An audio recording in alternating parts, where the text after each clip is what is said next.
एक राजा और रानी थे जो एक सुंदर से महल में रहते थे। रानी बहुत ही दयालु और नेकदिल थी, जबकि राजा बहुत ही कठोर और अकर्मण्य था। रानी हमेशा अपने प्रजाओं की भलाई के लिए काम करती थी, जबकि राजा केवल अपने सुख सुविधाओं में ही मस्त रहता था।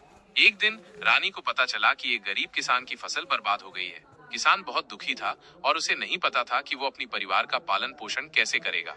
रानी ने किसान को मदद करने का फैसला किया। उसने अपने महल से कुछ अनाज और धन लेकर किसान को दिया।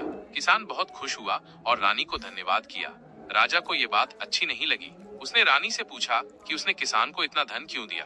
रानी ने कहा कि वो किसान को मदद करना चाहती थी, क्योंकि वो बहुत दुखी था। राजा को ये बात पसंद नहीं आई और उसने रानी से कहा कि वो किसान को इतनी मदद नहीं करना चाहिए।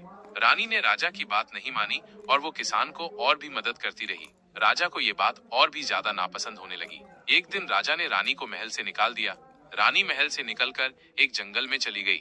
वहां उसने एक झोपड़ी बना ली और वहीं रहने लगी। एक दिन एक साधु वहां से गुजर रहा था। उसने रानी को देखा और उससे बात करने लगा।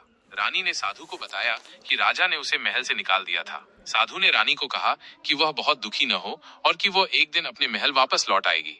साधु की बात सही साबित हुई। कुछ दिनों बाद राजा को अपनी गलती का एहसास हुआ। उसने रानी को वापस महल बुलाया। रानी ने राजा को माफ कर दिया और दोनों फिर से एक साथ रहने लगे। इस कहानी से हम सीख सकते हैं कि हमेशा दयालु और नेकदिल रहना चाहिए। जब हम दूसरों की मदद करते हैं तो हमें भी खुशी मिलती है।